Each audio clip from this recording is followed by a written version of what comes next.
All right. Welcome, everybody. This is our first conversation about a book published a few years ago, Father Arizmendi's Reflections. And as we'll explain in a minute, this is a funny item because he never wrote a book. He has 15 volumes of papers in the library in Mondragon, and they are business plans, and they are sermons, and they are graduation speeches and op-ed pieces, but he never gave himself, enough time to actually sit down and write a book about his work and his principles. So what you've been looking at in the PDF is a compilation by his biographer, this man with a very similar name, Arizmendi. And Arizmendi, who's a fairly notable Basque writer and philosopher, took this on. And as we'll talk about in a little bit, it's a little bit of a mishmash. He organized it to some degree, but some of the selections are a little puzzling, or they seem to come out of a context that we don't quite have.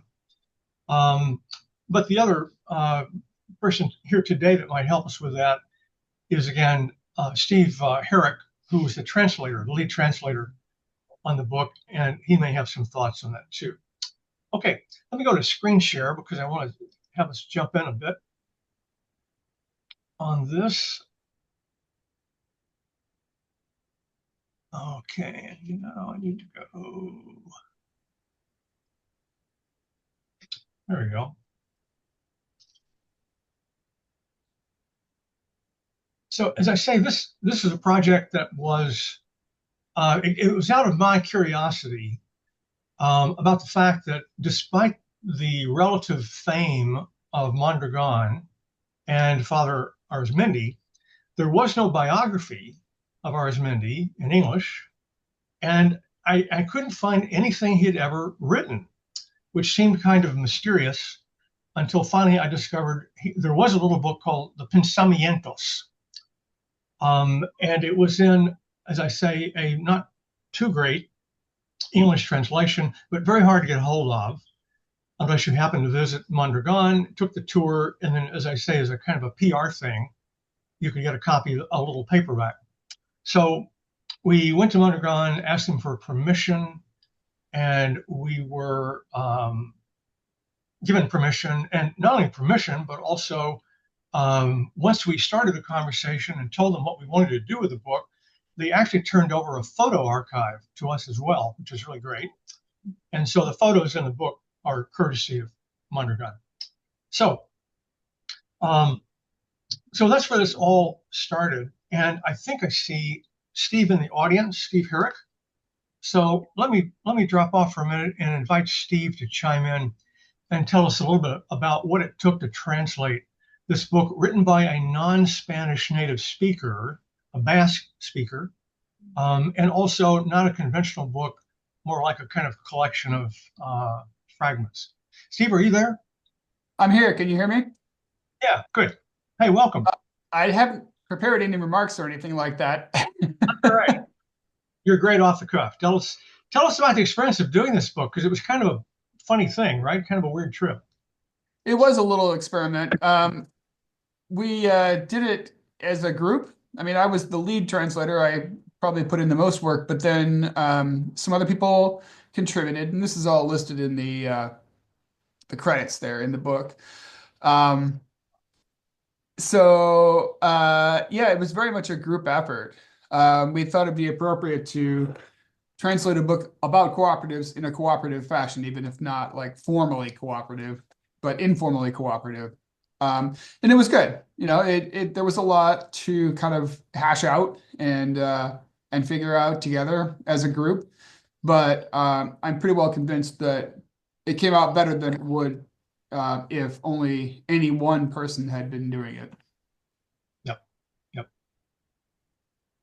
Also, in a moment, I want to get to the other big project that you're working on, Steve, the biography. And I want to get an update on the big Arizmendi book, because I want to talk a little bit about that later on, and I may ask you to chime in again on that if we could. Sure. Great. Okay. Okay, I can just advance here. Okay, so that's what it took to put the book together. As I say, for an American audience, we thought it needed some framing, and so we asked Nathan Schneider and Jessica Gordon Nimhart to give us kind of a intro and an afterword, also to get their sense of what the book was about and its significance. So they kindly did that. Um, and we'll look a little bit at just what Nathan had to say. I think the most important thing was that he was putting it in the context of both Catholic social thought and to some extent the solidarity economy, both of which he talks and writes about. Okay, I want to jump quickly to something else for the moment, which is a very short little video. Maybe a few of you have seen this. It's called Arizmendi's Secret, or The Secret of Arizmendi. In San Rafael, California, and a couple of other places, there's a thing called Arizmendi Bakeries, and it's named for himself. And so this video gives you a little biographical flyover, 5 minutes, and it opens at the bakery where they're asking people if anybody knows who this guy was, and you'll see the reaction they get. Okay, let me pull this up.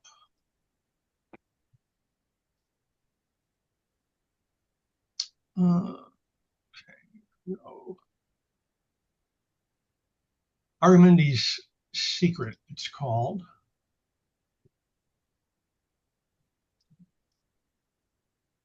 We're just going to do the first 5 minutes. Can you hear that okay? Yeah. An early morning delivery to the Arizmendi Bakery in San Rafael, California. But who is Arizmendi? Arizmendi. He sounds like someone from the Middle East, but maybe Jewish or Arizmendi. I don't really know. Customers at this co-op Marin bakery named after Arizmendi don't have a clue. Sadly, I don't know who Arizmendi is.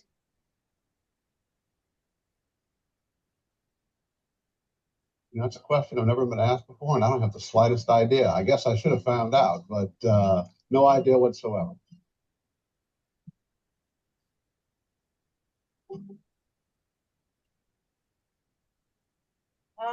No sé, creo que somos el dueño de la panadería.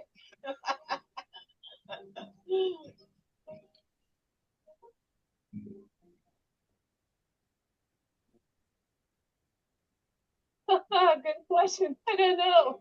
I hope like he's like a wizard of bakery. To discover Arizmendi the man, you need a clue. This is perhaps the most famous war painting of the 20th century, Picasso's Guernica.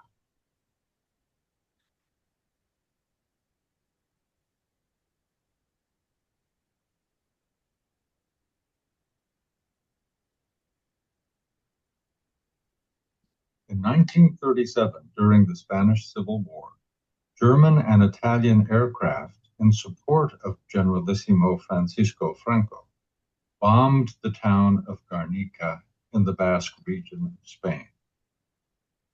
For centuries, the Basques, an independent people with their own language and customs, lived in the foothills of the Pyrenees around the Bay of Biscay in southern France and northern Spain.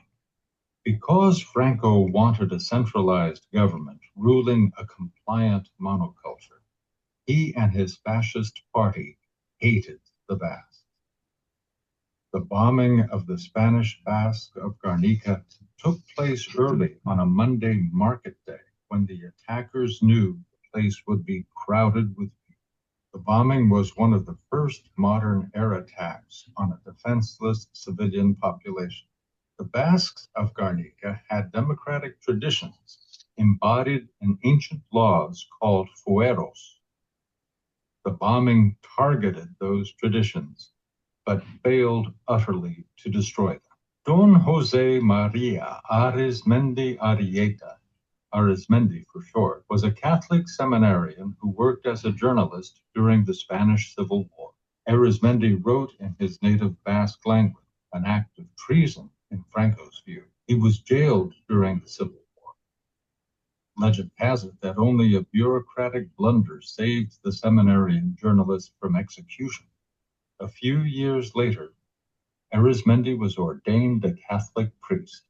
In 1941, his bishop assigned the young scholarly Arizmendi, who was blind in one eye from a childhood accident, to the town of Mondragon, Araste in Basque, just 20 miles from Guernica.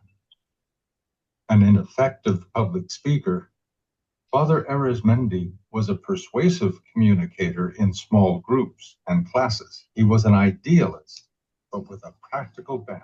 In 1943, Arizmendi established a technical school in Mondragon. He started with about 20 students. The new school taught metalwork and management skills. It also encouraged a business philosophy in which the rights and dignity of workers came first, and the workers operated democratically. But since the biggest businesses in town wanted nothing to do with democracy in the workplace, Arizmendi's students started their own business, using an old foundry to manufacture basic household appliances. Today, Mondragon's network of co-ops makes a wide variety of industrial equipment, casts auto parts, and operates some 2,400 retail outlets.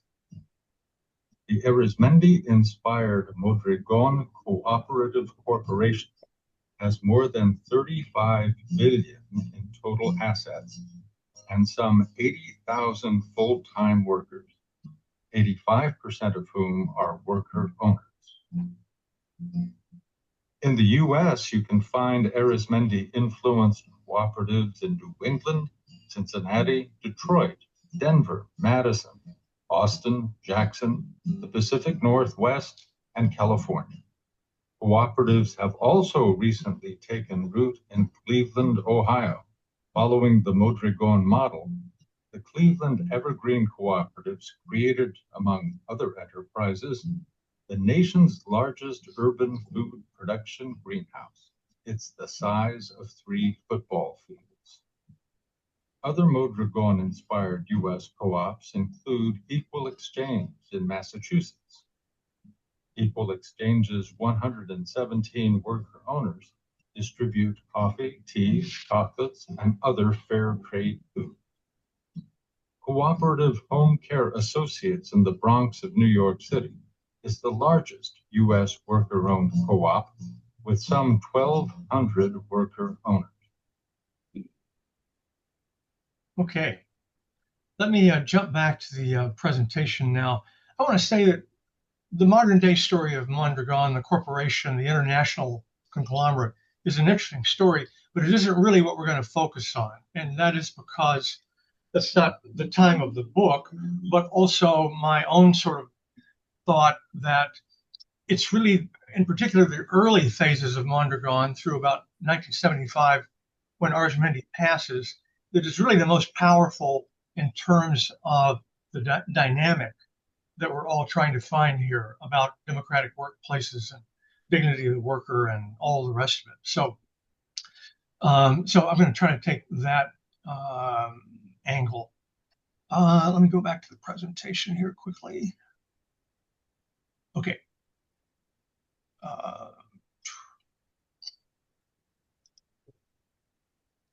About going back to the attack on Guernica, you know, what I want to mention here is that Franco is banning the Basque language. He is driving many Basques, priests, religious, and others, into exile or concentration camps, or killing them. Arizmendi is 22 years old when this happens, a seminarian, and he was in the Basque Army. 2 months later, he is taken prisoner in Bilbao. He tries to escape and he's captured. He spends a month in a prison camp. One of his fellow journalists is executed, but somehow he is given a reprieve through some kind of a bureaucratic snafu. And then eventually, this is his hometown. This is not Mondragon, but he just to give you an idea of how sort of small and desolate these places were. He's ordained in December of 1940. He wants to study in Belgium because he is a bit of an intellectual. He's reading all sorts of different things at the time. And he has that curiosity, but instead he gets sent to Mondragon, 30 miles from where he was born, which is one of the poorest parts of Spain. So this is a town of 9,000 people. There were orphans wandering the streets. TB was rampant, no jobs, bad housing. He discovers his predecessor had been murdered. He was one of 16 priests, Basque priests that were killed in those years. So he figures out over the next dozen years or so, he is living among a conquered people in a company town dominated by one employer who only offers job trainings to relatives of employees. So those are the obstacles he is facing. I also wanted to go through that a little bit because his Basque identity is a very important piece of this. And Basque culture, which does not mean only the artistic and literary kind, also the political kind, is very important. So in 1941, he's now in the town and begins to work with young men in a group called Catholic Action. He becomes their chaplain. And this is a period in which the Franco regime is trying to sort of purify the country. And it is attempting to use Catholicism to do that, and even compulsory spiritual practices for youth and workers. Arizmendi very quietly resists this. So at this point, the kind of key sources for his thought had been Catholic social teachings.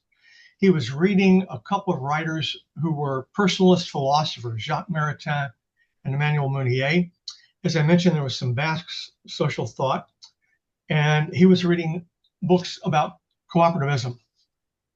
The Pope, about a decade before, had put out a new encyclical talking about eliminating the wage system and also the ideals of cooperativism. So that was in the background. And he started by creating study groups.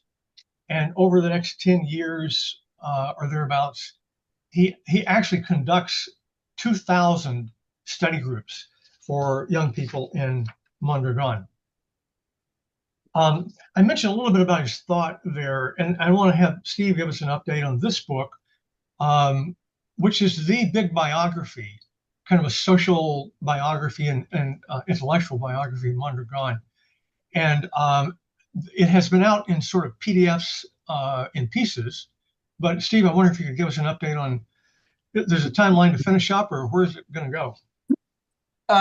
So I've been working on this for over a decade, and it's always been a side project, and it continues to be a side project. And unfortunately, so where things stand now is I am once again trying to make this happen. This time I'm doing it through Geo. I don't know if folks here are familiar with Geo. If not, their website is really easy. It's just geo.coop. They've been around for a long time. They started off as a print journal, had to go to purely digital. And since I joined at the beginning of this year, we've talked about going back to print. And the reason that's relevant is that I'm actively looking to bring publication of the book into some sort of, try and make a dovetail in some way with printing Geo's journal as well. So as long as we're printing one, we might as well print the other. I continue to work on the translation, but again, it's a side project. It's what I do after everything else in my life has been taken care of. So it's the progress is slow, but it is there. And you I have haven't given up. yeah, I'm sorry, you have a big piece of it out there. So Yeah. people that want to download what you have will find a wealth of good stuff available there. Yes. So as it says there on the screen, you can go to insitu.coop, which is a side project for my co-op, and you'll find the introduction and the first chapter. Can't remember if the second chapter is up there or not, but I put it up there in chunks of roughly 2,000 words apiece. The first chapter is quite long. I don't remember how many pages it is, but it's long. This is a big book. It's a really large book. It's I want to say 600,000 words in Spanish. Wow. And so my current thinking is I would put this out in chunks. So the book itself is actually divided into four. It actually, if you look at the PDF that's floating around, it actually says book 1, book 2, book 3, book 4, and I might end up publishing them as physical books that way. Partly to keep the momentum going, and also partly to kind of defray the cost, because that's something that I'm thinking a lot about.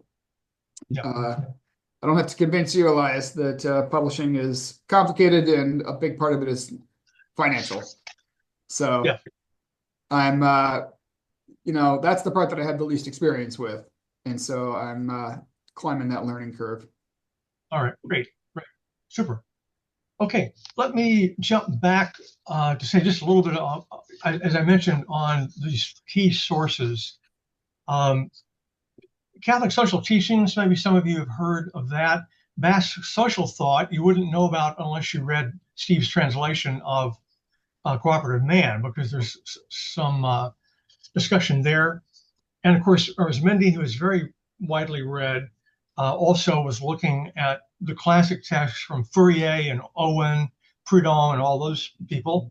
But this last one you may not run into, personalism. And I want to get to that in just a moment. These are the two figures that are most associated with it, particularly Mounier on the left. So why am I mentioning this? This turns out to be a major element in Arizmendi's thought, because what it really amounts to is a way of creating a different kind of workplace. So that's the connection. This is a philosophy which emphasizes the existence of free and creative human persons, not merely individuals. In philosophy, person is a much richer concept than an individual, who's mostly a statistical term, as the highest form of existence. So this is unusual. In other words, this is also a notion of a human person developing in community, not alone. It is a kind of philosophy of service as opposed to domination. And Arizmendi actually saw it in some ways as a method for replacing capitalism, no less. So who else bought into this kind of ecumenical philosophy? Martin Buber, Maritain, Mounier. Martin Luther King Jr. studied personalism at Boston University, getting his PhD. Pope Francis, and there's a bunch of other folks we could name as well. So that's in the background, but it never quite goes away. And so much about Arizmendi's personality and the way he approached his work makes sense if you know a little bit about this element. So this is the school that we were talking about, where he was taking Mounier's personalist thought and extending it further. He's extending it into economics, which had never been done. And this is part of Arizmendi's enormous trust in the worker's capacity for self-management. The idea that the workplace is a school, and also a school of democracy for that matter. And as you kind of read through his thought and where he's going, it deepens on this theme. And then finally, it also means that he's realizing that the crisis for him personally is not just one about the Catholic faith, it's about society itself, especially the question of property. So As I mentioned, he led these 2,000 study groups. And when you look into this, I don't think he discovered Paulo Freire until a little later in life. But you can tell he's very much on the same wavelength about empowering people and about learning from dispossessed people as you are, going into that teaching relationship with them. So he's in that worldview. So by 1956, he's got a little co-op started, the first of them, with a team of about 25 people. And his view was really that all work is cooperative. I mentioned that the workplace for him was a school and a school of character where people liberate themselves. So he wrote, the economic revolution will or will not be moral. The moral revolution will or will not be economic. So what he's thinking about is the way knowledge needs to be socialized so that power can be democratized. So those were some of his thoughts on the purpose of work, which this is so counterintuitive to us. The purpose of work is to improve society. Mhm. Amazing idea. And then the other aspect of this is he also believed that he needed to show the young men he was talking to, in the beginning, they were all young men, that the worker also needs to understand that he deserves such a workplace, which many of these younger Basques didn't quite get. I mean, they thought they were in such a poor town and they had very little education and they had no advantages. And how could they possibly, become the kinds of creative agents that can make for a successful enterprise? And he spent an enormous amount of energy, convincing them otherwise. Later, all of these ideas turned into principles that are still at work in Mondragon today. So I just wanted to kind of quickly go through these. And one thing that might occur to some of you is that they have a lot in common with Catholic social thought, which is not a surprise. Open admission, democratic organization, the sovereignty of workers over capital, the subordinate nature of capital, which is an interesting twist, participatory management, payment solidarity, that's the differential between highest and lowest paid workers, intercooperation among co-ops. This is a principle that most co-ops buy into because they're about a larger social vision. Social transformation, we take part of what we earn and we put it back to community benefit. Universal nature, we are in solidarity with other movements for economic democracy. And then finally, and very importantly for him, education is a tool for the human person. So, he believed that co-ops really should not be closed worlds. They ought to be centers of social radiation, which is kind of a lovely way of putting it. And so the idea was the goal was our growth as human persons, not as consumers or laborers. He says somewhere, it is definitely the human person who is the author, center, and end of all economic and social life. So let me stop there. And I think I saw a couple of hands raised. Did I? Anybody got a question? Want to jump in? Feel free. Yeah, Jennifer? Actually, I'd like to suggest we do a brief introduction. I don't know most people here. Good idea. Good idea. There are not that many of us. Let's do that, and I'll ask you to begin. Go ahead, Jennifer.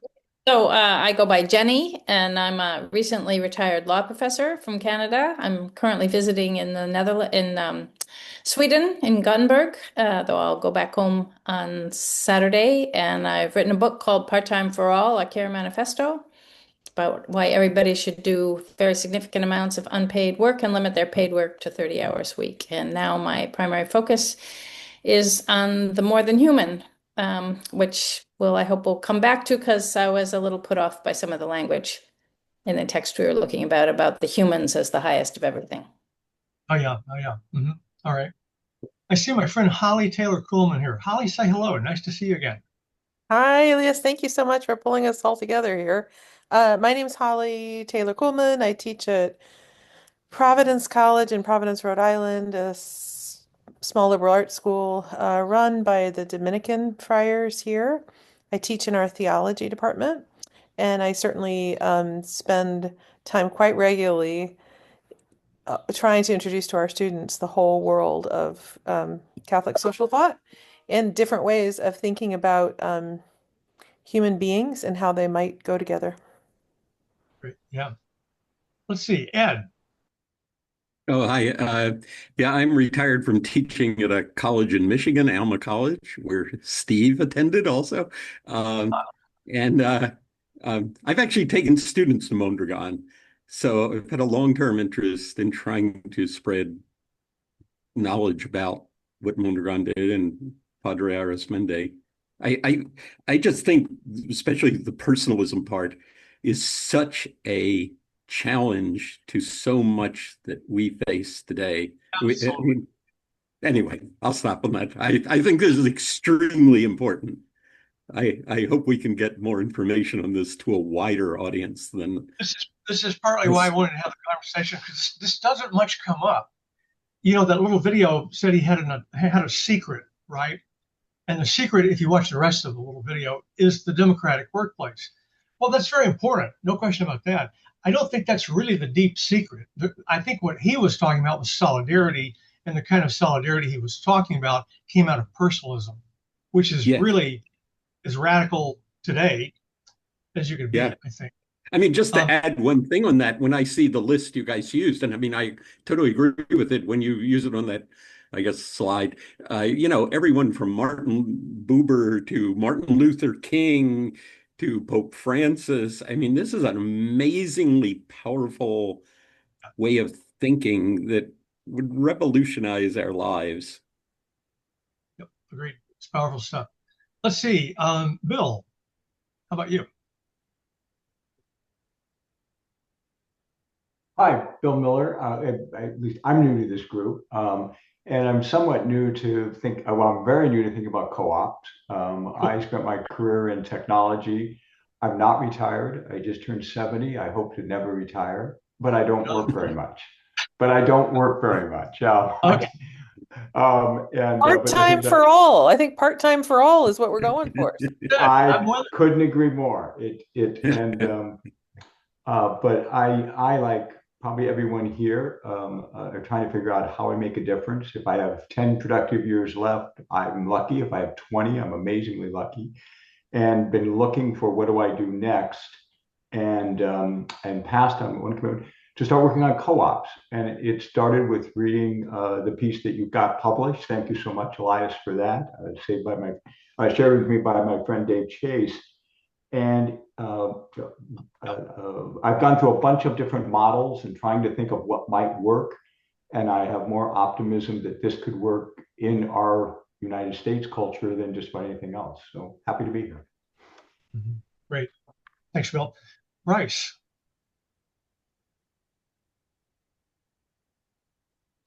Oops, you're on mute. All right. Hello. I am, well, I was going to say retirement, but then retired, but aphorism 64 says no to retirement. So I don't know what that was about. Arizmendi's all with us there. But Right. I finished my last full-time gig last year. And so I've been a lawyer, a church worker, and then an English teacher forever. And I read Making Mondragon. Am I saying it correctly? Mondragon? Mondragon. Yeah. Just 3 months ago. And then got this message from Elias that he's starting the book club. So I'm interested a lot in how democracy connects with economics. I know very little about economics, so I'm fascinated by the whole concept and how it's playing out. So, Yeah, great. That video gave you a little taste of some big co-ops on the Mondragon model. One more they didn't mention was in New York, and I want Eric Foreman to chime in here, a driver's co-op man. Sure. Nice to meet everyone. My name's Eric Foreman. Started something called the Drivers Cooperative in New York and another worker co-op. Work on housing policy right now and continue supporting driver-owned co-ops across the country. Um, Work in the labor movement. And yeah, great to be here. Thanks so much for organizing this, Elias. And Star. Hello, my name is Star Atkinson. I'm a painter and I live in Western Massachusetts, and I work in our local town hall as the secretary to the boards. And I would like to bring cooperative development to the vocational schools and then tie that in with climate change mitigation activities. That's my sort of long-term dream, and I'm just kind of, putting down roots in this town and getting to know people. Lovely. Tino. Great to be here. My name is Tino Paz. I'm from Orlando, Florida. I've been in health and human services, nonprofit health and human services for the last 40 years. I'm right at that retirement age, but I'm kind of like Bill. I don't know if I'm ready to retire.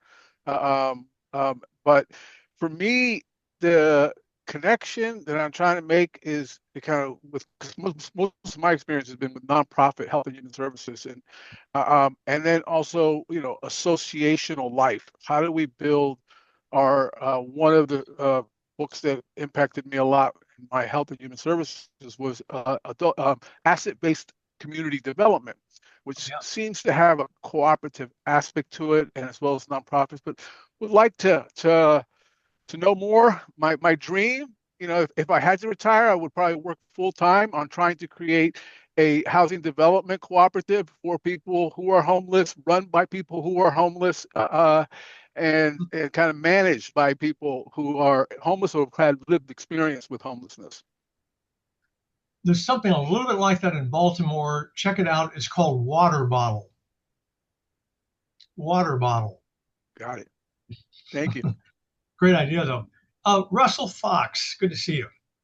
Yeah. Hello, everyone. Nice seeing a couple of faces that I've seen before in things that Elias has organized over the years, and also meeting a bunch of other people. Like Elias said, my name is Russell Fox. I'm a professor of political science. I teach at Friends University, a small Christian liberal arts school in Wichita, Kansas. Um, I'm not sure exactly how Elias and I first crossed paths online. It was quite a long time ago.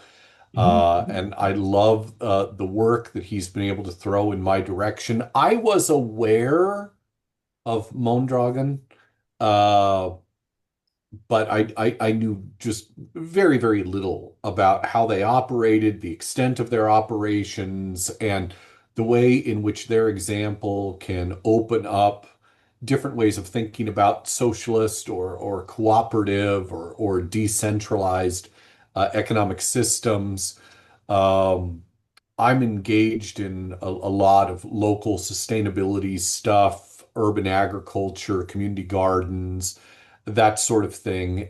And the issue of how you scale that, the issue of how you take local work, local participatory, sustainable, small d democratic work, how you make that into something that can potentially respond to regional or national, to say nothing of global climate type problems. Uh, if there's any one thing about Arizmendi and the example of Mondragon that fascinates me, it's the degree to which uh, they provide an example to help us think about this problem, about this issue of taking uh, work that can be and is being done here in Wichita and in 1,000 other places around the world, taking work that really is, responding to the crises at hand locally and finding a way to actually make it more broadly available, more inclusive, more participatory, more effective. That's the real nut. That's the real struggle for me. So I love listening to other people and learning from other people and the work that they're doing because every little bit can be part of, I think, responding to that challenge. Anyway, thank you. Pleasant opportunity to meet you all. Thanks, Russell. Kathy Craig, how are you? Nice to see you again. Hi, Elias. So nice to be included in this. Thank you. So I'm a worker co-op attorney in Massachusetts, but I've more recently become um, involved in helping people do other forms of shared ownership from intentional communities, affordable housing communities, and some producer co-ops. Um, and I am particularly interested in what Arizmendi brings to the cooperative model in terms of morality, spirituality, personal growth, that is by and large missing, I think, in most of the economically focused cooperative development models in the United States. So I'm very happy to Yeah. gain your insights, Elias. Thank you. Thank you, Kathy. Colleen was nodding her head. Colleen? Hello everyone, Colleen Chase. I was just agreeing with one of the things that really resonated with me when my husband handed me the book, and I was going on a business trip. And so the entire airplane I read and wrote all over it and took a bunch of notes. And he's like, "Oh my God, what did you do to my book?"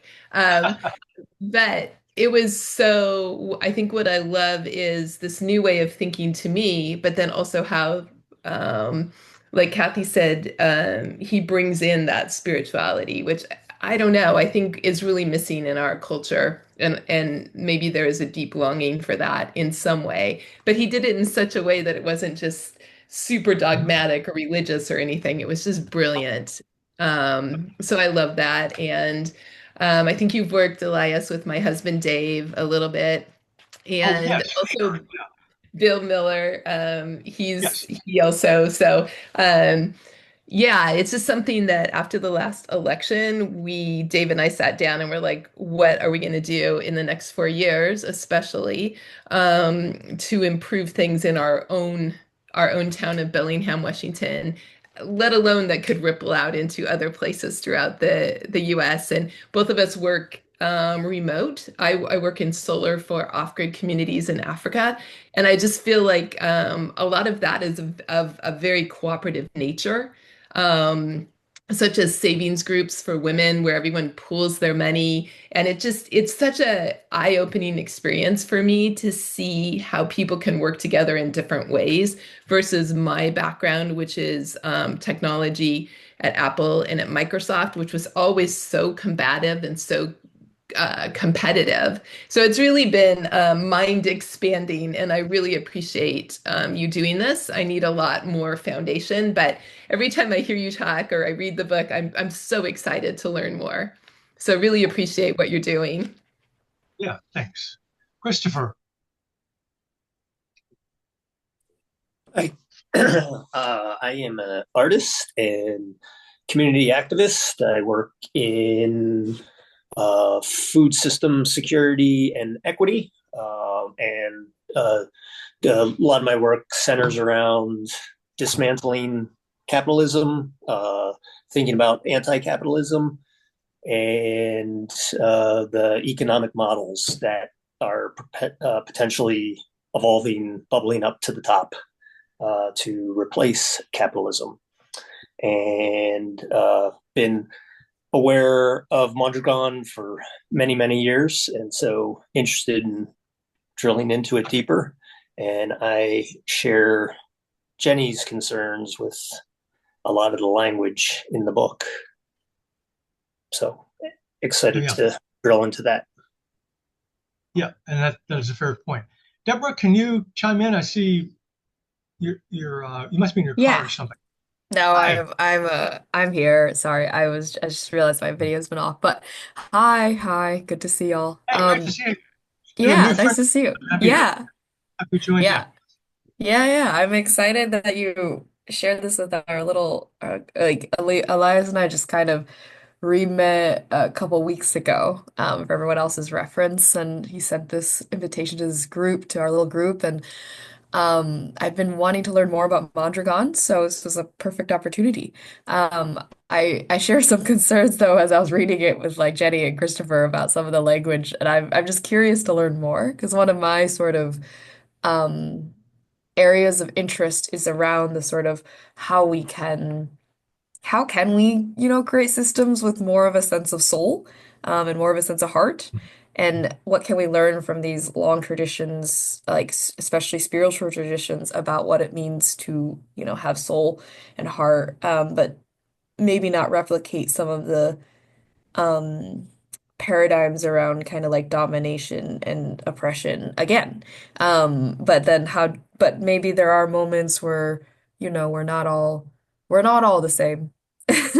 And sometimes it makes sense for some people to have more power in certain domains than in others. And so how do we kind of navigate that messiness?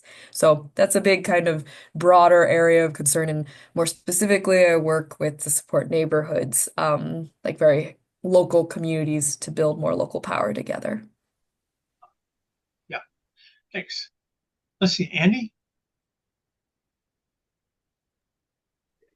Hi, everybody. My name's Andy Douglas. I live in Iowa City, Iowa. I'm a writer and writing teacher, and also I'm working on a book about building resilience in a time of crisis. And economic democracy is part of that that I'm exploring. I also work as an activist locally on strengthening local economy. We started a micro lending cooperative here, and I'm kind of interested in. I work with people in prison and people who've been recently released, and exploring the idea of starting maybe some kind of business cooperative with those folks who face a lot of difficulty in integrating back and finding work. Also very interested in the spiritual aspect of what we're discussing. So looking forward to the conversation. Thank you. Yes. What Andy was just describing is handled in Europe, among other places, by social co-ops, which is something that we don't really have in the US. And Jenny and I have been talking about this, and I'm part of a group around the Rocky Mountain Employee Ownership Center that is looking at social co-ops, particularly for social care, but also there's a conversation, particularly from Jessica Gordon Nimhart, about prison co-ops. Co-ops are people coming out, returning citizens, whether that means inside or outside. On the Italian model, you can do it inside, which they're working on in California. It's actually very difficult to do in this country, but that's a new conversation. And there is a co-op model which looks as though it offers a way to create that kind of an enterprise. So that's a different subject, but it's an interesting one. Tommy, are you there? Or maybe not. He sent a message saying he can't Oh, undo his mute. Oh, okay. Jessica, welcome. Hi, thank you. I'm sorry for joining late. I had a work commitment. We're just introducing. Yeah, just saying hello, just saying what you're doing and where you are. Okay, great. Well, I'm Jessica David. I live in Rhode Island. I am the founder of an organization called Local Return, which is focused on building community wealth through community investment and ownership. So I feel like I learned about Mondragon many years ago and have been following many of the attempts in the US to replicate it, and would love to do more of that here. Just started a community investment fund in Rhode Island. We launched our offering last fall, so we're actively raising money for that. Wow. And yeah, and I'm also a student. I'm getting my Master of Divinity degree, so very interested in the ways in which spirituality and money intersect. And Fantastic. I'm really Very good. happy to be here. Thanks. I think is that everybody? I'm pretty sure we heard from everybody, yes? Because we're almost out of time and haven't quite gotten to the book. So what I thought I would do, I just want to make a couple of statements, and then we'll start on the book itself. You notice it's divided into two pieces, not by Arizmendi, but by his biographer who created it this way. But I would say, maybe you would agree, Steve, he had the right idea here. He begins with the people in society, including the human person, and then he moves to the enterprise. So it's interesting that he kind of lays a foundation here. And so we're going to start on the very first section on page 11 is on personal dignity. And I want to jump right over to that so we can kind of make a little progress here. And I want to see what everybody thought about this section. But my thought was just that where is the conversation today about dignity at work? So if he's going to make this point about human beings having this dignity, the dignity of labor is something that surely is getting harder and harder to find as people are more stressed and precarious and lack control over their own work. So he's speaking out of Catholic social thought here, of course, but he's also keeping in mind that if the workplace doesn't supply that, then you're not going to give people real agency. They're not going to feel they have agency to do what they want to do. So, like number 4, people not only have stomachs and material needs, but also an increasingly well-defined awareness of their dignity or the lack of it. Let's see. Another one is, this is interesting. You notice these are not all sort of perfectly logical and they sort of come out of nowhere sometimes, but nonetheless, they're effective. Number 11, we live in the heart of a community, a town inhabited by people, not proletarians.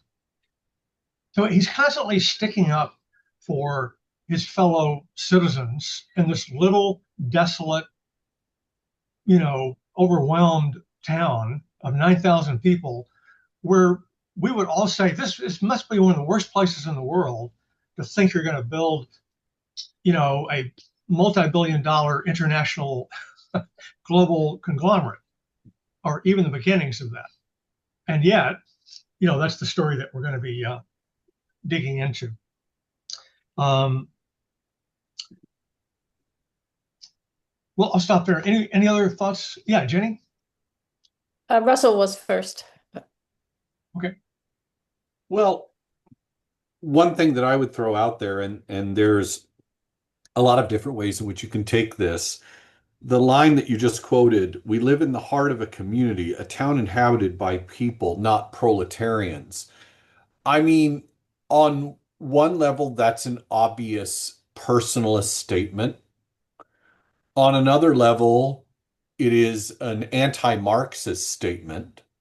Yep. It is something that can, give us a way into his thinking that shows the fact that he understood, the kind of communalist principles, this idea of participatory democracy on the factory floor and this kind of collective empowerment. He did not see it primarily in class terms. Mm-hmm. He's not unaware of that. That's obvious as you read through the book. But you can see in this short phrase here, we're not proletarians, as him trying to push back against a Marxist reading of the situation of the town they're in. So I mean, it's in one level, it's an expression of love for a place. On the other level, it's also an insistence about that place not being fit into an ideological project that he had problems with. Not total disagreements with, because you see elements of his agreement with it other ways, but here he's saying we're not part of that. Yep. Yeah, Jenny? So number 7 here is where I got concerned. You know, humanity is ultimately the creator, the center, and the end of all economic and social life. Yeah. So, you know, I'm not saying we can't read this guy, but it's really important. These are not side issues, I think, that as Thomas Berry said, the idea of human superiority really has grounded the destruction of the earth. And we can't fix that relationship as when we start talking about dignity as something that inheres in humans only. So I think we really need to be alert to the pieces of this that you know, they're pre-climate change and but it's not a small thing to casually accept them. That's what I think. No, good point. And I would say that the cooperative community has come a long way since he wrote that sentence, and is probably some of the most active advocates around environmental matters out there. So it's not as though he kind of put everybody on a track to think only in humanistic terms. He himself was a person of his time. He died in 75. He was writing this stuff in the 40s and 50s, more or less, maybe as late as the 60s, when there was still not quite the awareness that we have today.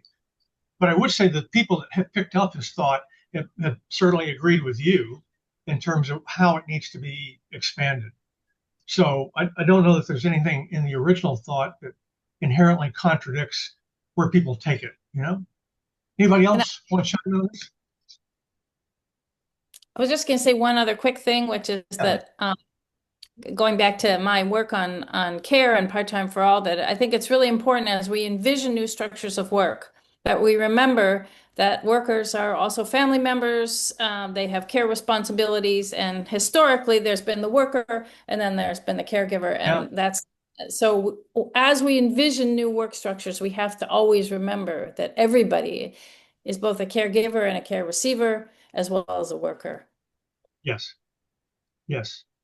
I think he's pretty good on that. I think he's, in terms of his awareness of family life and all that. We haven't quite got to that yet, but I think he's pretty good. Also, you're going to be surprised that the Catholic priest in the 40s is going to be talking the way he will be in a few pages later about women.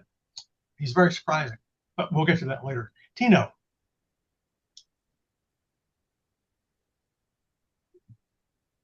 Yeah, so one of the things that caught my attention as I was reading him is that he doesn't I don't want to say demonize capital. There's a role for capital, and he even but it's actually circumscribed by kind of a moral framework. But that there is the fact that he's recognizing that there is a role, even if it's subservient or kind of equal to the worker's role, but that capital does have a role in this kind of cooperative kind of adventure. Yes, it's a tool. It's simply a tool, but it needs to be dominated by labor. It needs sovereignty of labor is what this is all about. And he, I mean, if you asked him, I guess, could this build up to amount to a change in society, fundamental change in society? That was his vision and his hope, as he very carefully, his entire career, tried to stay away from being identified politically. This is kind of how he got things done. They couldn't quite ever pin the guy down. He seemed to be some kind of Catholic, but he was some kind of weird Catholic. He seemed to be, you know, doing something kind of problematic. There were moments when people in Mondragon tried to get him thrown out of town and went to the bishop, and they said, "You got to get rid of this guy." And he explained to the bishop, "If I leave Mondragon, I lose all the work we've built, because the work is about these human relationships. So if I go to another community, I lose everything. I start over." And so the bishop was fine. They let him stick around because they knew he was doing very productive things. And, you know, from Franco's point of view, he was kind of problematic, but maybe politically was not worth messing with, something like that. Anybody else? Let's see. I want to go to 23. Now we're over in the section on the person foundation and purpose. And he's saying first people, then cooperatives. So this is pretty idealistic. If you have weeks and months to sit people down and put them through a process of formation, that's the Catholic word for it, then you get a group of people that are very like-minded. Maybe Kathy would agree with me and Eric and others that really have been deep in a cooperative experience. With incubating a cooperative, what you're also doing is trying to quickly build kind of a mindset so that people understand this is not a conventional business. It's going to have areas where you benefit and then you also sacrifice. So you're doing all that together. And you don't want to create an organization where 6 months down the road, you realize people have different ideas of what we're doing. So that's the formation piece. And that's what he's getting at in a way by taking so long before he started the very first co-op in 56 or whatever it was. There were several years of talking and meeting and thinking and building because he just wanted to make sure that everybody understood exactly what was about to happen. Mm-hmm. Any thoughts on that?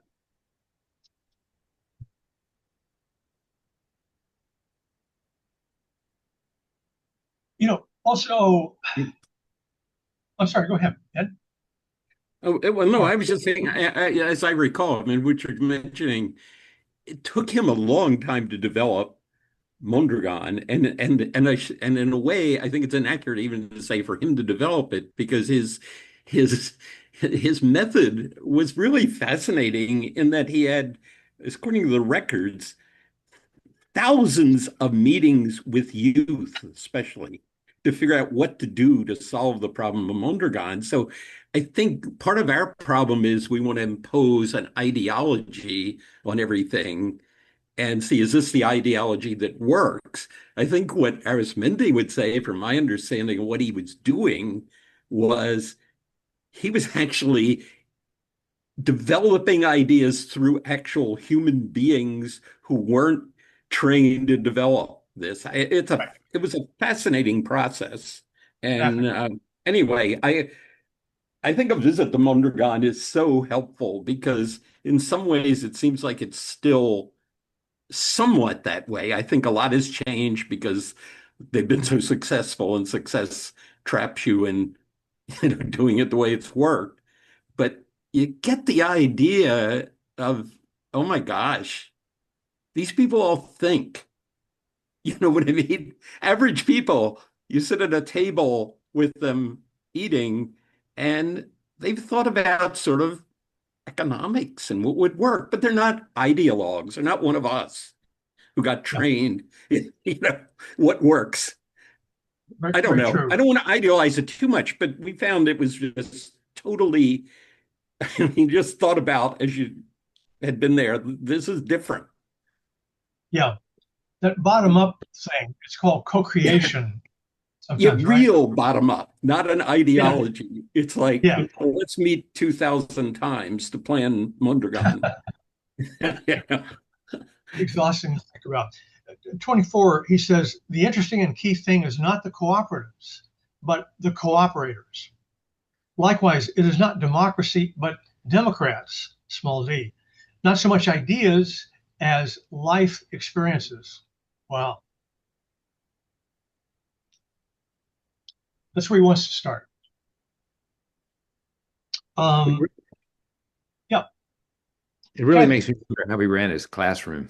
I'd love to know that. I'd love to sat there, watched it. Right. Yeah, Kathy.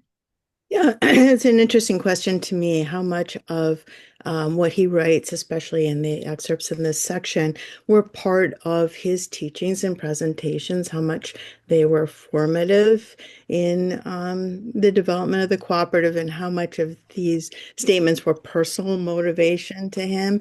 But to me, they're the compelling story for cooperatives. If you condense what he's written in these first 30 points or so, it's that work, the purpose of work is to fulfill the human purpose of creating hope and joy, the dignity of self-expression, freedom, independence, and personhood and humanity is fulfilled through work with others.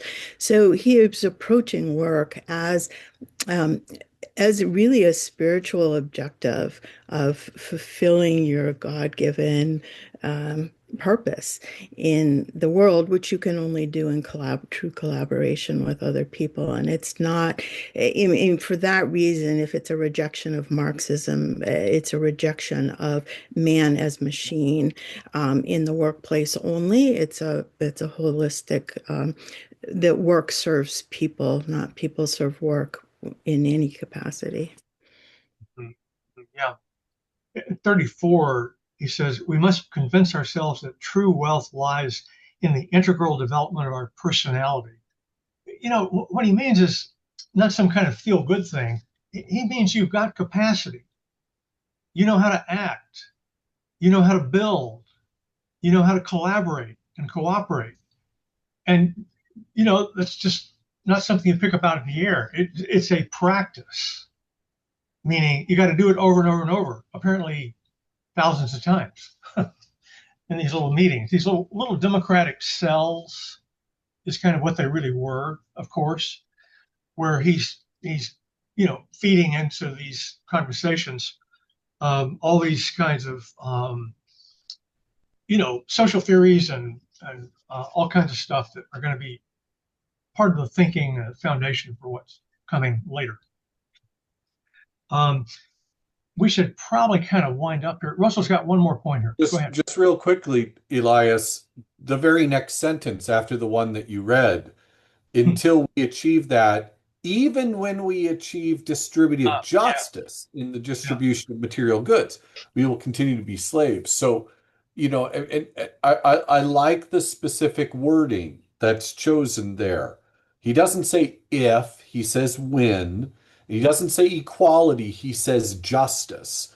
Even when we achieve distributive justice, we will continue to be slaves unless we have, convinced ourselves that true wealth lies in the development of our personality. So again, he's making it very clear that, that he is working for distributive justice, and he believes that that will come.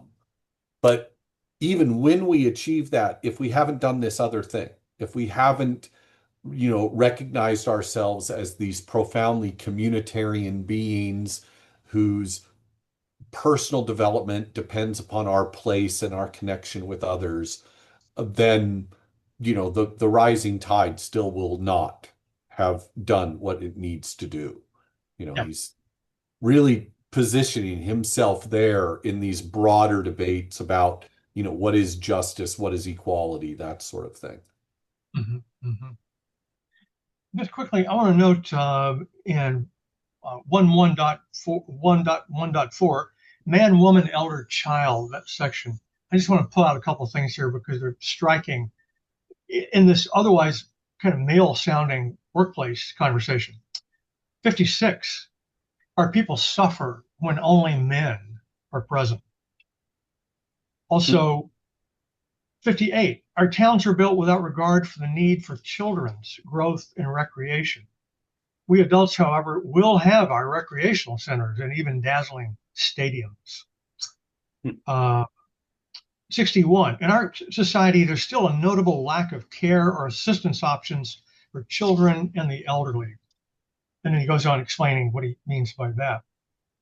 And 62, we recognize human sensibility and refinement in two places, in children and the elderly, the two endpoints of life. Mm-hmm. So it's interesting that he was wanting to make those points. He's thinking in a very holistic way. He's thinking about the community.